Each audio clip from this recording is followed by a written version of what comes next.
da professora Bettina. Então, eu digo que eu não vou fazer uma conferência, uma palestra aqui, mas sim um bate-papo com vocês. O tema que me foi dado pela professora Isabel, com muita honra, a quem presta as maiores homenagens à nossa vice-presidenta, e presidenta para sempre, assim como o professor Sacha, né? É um tema bastante polêmico e bastante instigante. Regime jurídico das subvenções para investimento e os incentivos fiscais regionais. Nós podemos dividir esse tema em duas partes. As subvenções para investimento, em que nós separaremos os incentivos fiscais, os incentivos financeiros e os incentivos fiscais regionais.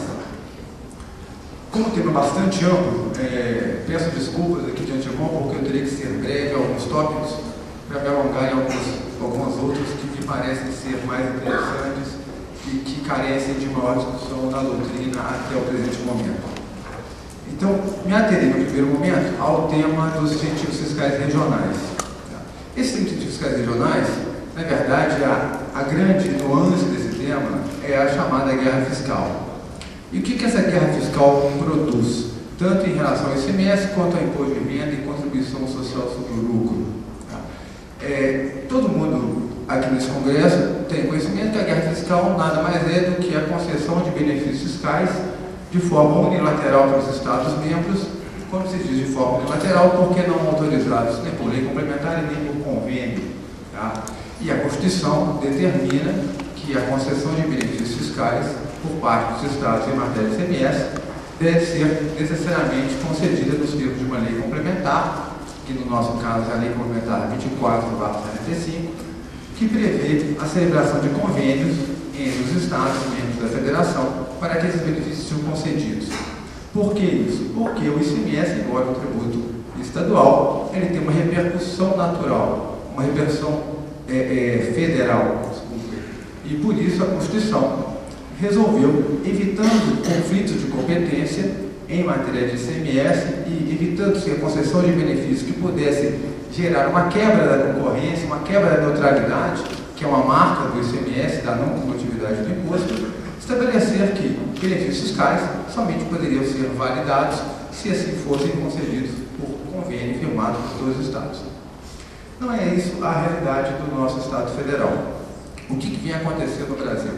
Vem acontecendo uma série de benefícios fiscais unilaterais e os Estados, para se protegerem uns dos outros, e aí é curioso, né? Porque um Estado dá um benefício, o outro pega um benefício maior, o outro dá um benefício maior, e internamente todos negam os benefícios alheios, impedindo os créditos que decorrem de operações anteriores, mas concedem os seus benefícios. E essa distorção no sistema jurídico tem provocado uma falência da atividade econômica regional. Por quê? Porque a concessão unilateral de benefícios por estados, aqui por exemplo, Rio de Janeiro, São Paulo, Minas Gerais, Espírito Santo, etc., provoca uma quebra da concorrência. E como é que se pode equacionar essa quebra da concorrência? Olha, a Constituição Federal, de um lado, ela determina a concessão desses benefícios por meio de convênio. Por outro lado, ela assegura no artigo 173, parágrafo 4º, que a lei deveria reprimir o abuso de direito, que leva a um desequilíbrio da concorrência. O que fez o legislador constitucional derivado? Acresceu o artigo 46, o artigo 46A. Permito a leitura do artigo 46A. O artigo 146A diz o seguinte: lei complementar poderá estabelecer critérios especiais de tributação com o objetivo de prevenir desequilíbrios da concorrência sem prejuízo da competência da União de estabelecer por lei normas de igual conteúdo. O artigo 46A prevê, então, a possibilidade da União criar normas gerais em matéria de direito tributário, facultadas no artigo 24 da Constituição, cujo objetivo seja estabelecer critérios para a concessão de regimes especiais de tributação. Esses regimes especiais de tributação têm uma finalidade específica, que é evitar a quebra da concorrência. O que nós temos visto no Brasil a respeito deste assunto? Até agora não há lei complementar por parte do ente federativo, estabelecendo como se dará essa possibilidade de se combater essa quebra da concorrência. O que tem feito alguns estados da federação, como por exemplo o estado de Minas Gerais. O estado de Minas Gerais na Lei Estadual de ICMS, a Lei 6763, prevê no seu artigo 225 uma forma de uma medida, uma contramedida, uma contrapartida. Diz o artigo 225 da nossa Lei 6763. Quando o Estado concorrente conceder benefícios fiscais irregulares, unilaterais, sem autorização de convênio, e o contribuinte mineiro se sentir prejudicado por essa quebra desleal da concorrência, ele poderá solicitar ao Estado de Minas Gerais a equiparação desse benefício. E essa equiparação perdurará pelo exato tempo em que o benefício irregular concedido por outro Estado permanecer vigente. Tem se discutido a respeito da validade dessa lei do Estado de Minas Gerais como lei do Estado do Paraná, que tem mais ou menos a mesma redação. O curioso é que o Supremo Tribunal Federal, num primeiro momento, não verificou o artigo 46A. Na minha modesta opinião, o artigo 46A, ele possibilita a instituição de regimes especiais de tributação com uma dupla finalidade. Eu posso ter um abuso de direito por parte do contribuinte, não aquele contribuinte que fala do planejamento tributário, mas aquele contribuinte que pratica atos ilícitos de sonegação fiscal. E, obviamente, um contribuinte que não paga tributos, que não paga o CMS, ele está em uma condição de competitividade muito maior do que aquele que paga o CMS. Uma alíquota média de 18%, imagina 18% a mais na receita tributa para o contribuinte, é um ótimo negócio.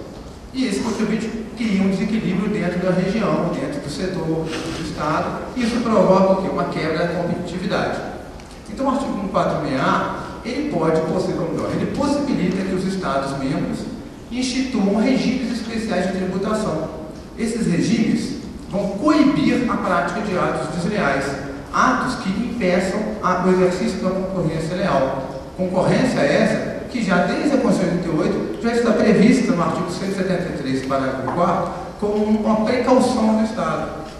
Então, no nosso caso, Estado de Minas Gerais, há um dispositivo na legislação, que é o artigo 52, que trata exatamente disso. A possibilidade de instituir-se regimes especiais de tributação penosos para os contribuintes, tá? Cujo intuito é impedir que aquela sonegação reticente continue. Então, eu não tenho dúvida que esse artigo ele tem validade, mas tem validade em termos. Tá? Por exemplo, depois eu volto para outro assunto que me parece mais instigante. Com relação a esse assunto, o Supremo Tribunal Federal tem julgado, no caso da América Virgínia, indústria de tabaco do Estado do Rio de Janeiro, em que essa empresa, ao longo da sua história, não gostava de pagar IPI. Então, ela acumulou uma dívida pequena de 1 bilhão e 200 milhões de reais. Ela nunca pagou IPI. Ela era autuada, sonegava, falsificava, etc, mas não pagava IPI e falava, eu não vou pagar IPI. É daquelas empresas em que os proprietários fizeram uma unidade patrimonial, não tinha nada no nome dele, não tinha nada no nome da empresa, a empresa era tudo alugado, tudo arrendado, então eu falei, aqui ninguém vai tomar nada, não vou pagar IPI. O que a União fez? A Receita Federal simplesmente cancelou a autorização dela especial para que ela continuasse exercendo sua atividade econômica. Ela foi ao Supremo Tribunal Federal, dizendo que isso quebrava o princípio constitucional da liberdade de iniciativa, que isso contrariava a súmula do Supremo Tribunal Federal, que veda a utilização de sanções políticas como meio coercitivos para o recebimento de tributos. O que o Supremo disse nesse caso? Neste caso, o Supremo disse o seguinte, olha, é verdade que a Constituição prevê a liberdade de iniciativa, mas é verdade também que a Constituição protege a liberdade concorrencial. E a prática reiterada de atos de sonegação e o fato do contribuinte se recusar terminantemente a pagar o IPI, o Imposto sobre Produtos Industrializados, é motivo justificável, segundo a ótica do Supremo, para validar aquele ato do governo federal que impediu a continuidade daquele exercício daquela atividade econômica. Porque aquela atividade econômica, ela não cumpria a função social e empresarial. Ela gerava empregos, mas e a riqueza que deve ser transferida para os cofres públicos para que o Estado cumpra as suas funções estatais, as suas finalidades estatais, forneça saúde, segurança e educação. Bem ou mal, o Estado produz esse tipo de os seus deveres, ele tem cumprido esse dever, bem ou mal. Isso não serve como justificativo para a negativa reticente daquela empresa de pagar o IPI. Então o Supremo validou aquele comportamento. Com isso, abriu-se a possibilidade de, com base no artigo 146A, os estados, os municípios, criarem regimes especiais de tributação. Mas não é uma carta branca dada pelo Supremo. Vejam, naquele caso específico, o Supremo utilizou-se desse instrumento de validar uma interdição do estabelecimento e uma negativa de continuidade daquele estabelecimento, em virtude do fato da empresa ser uma contumação negadora fiscal. Porque o que a Constituição protege é a concorrência leal, ou seja, ela não admite a prática de atos ilícitos que levem a uma concorrência desleal. O simples inadimplemento não me parece causa justificável para a aplicação de regimes especiais de tributação.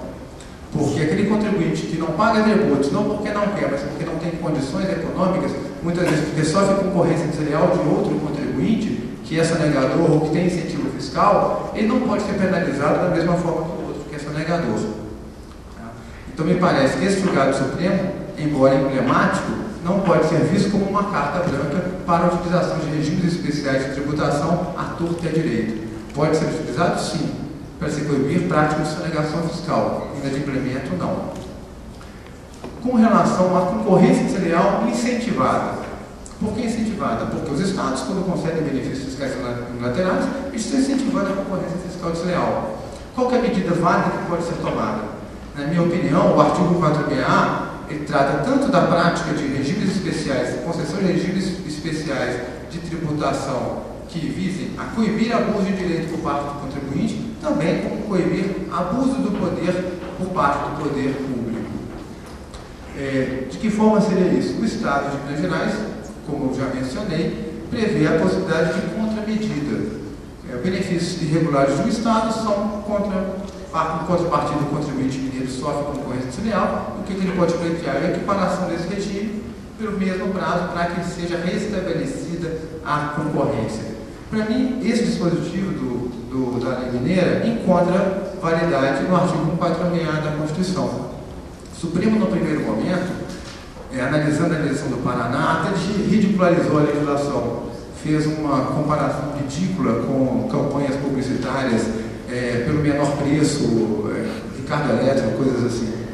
Na verdade, me parece um equívoco do Supremo Tribunal Federal ao fazer essa leitura do texto constitucional, porque esse artigo 146A ele não é inovador dentro do cenário jurídico, porque no direito internacional as contramedidas existem há milhões de anos e não são questionáveis a moralidade dessas contramedidas. Por exemplo, a União Europeia ela pode estabelecer contramedidas quando os benefícios irregulares ou subsídios irregulares concedidos pelo governo federal americano ou pelo Canadá, como já aconteceu no Brasil. O Brasil já foi protegido pela Organização Mundial do Comércio, no caso da Embraer com a Bombardier, que é uma empresa canadense. Então me parece que a possibilidade dos Estados-membros criarem essas medidas compensatórias dos benefícios irregulares me parece altamente justificável e perfeitamente constitucional. Caminhando agora para o campo das subvenções para investimento.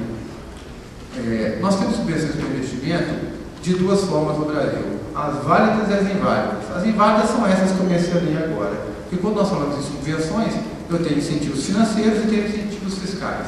Incentivos fiscais que podem ser válidos, incentivos fiscais que podem não ser válidos. Quando eu tenho um incentivo fiscal válido e justificável para atrair empreendimentos, para a expansão de empreendimentos, o regime jurídico tributário é diferente, porque esses incentivos fiscais e subvenções para investimento não serão tributados pelo imposto de renda, pela contribuição social sobre o lucro, por expressa disposição da legislação infraconstitucional e até pelo fato de isso não poder ser considerado como renda, como acréscimo patrimonial das pessoas jurídicas incentivadas.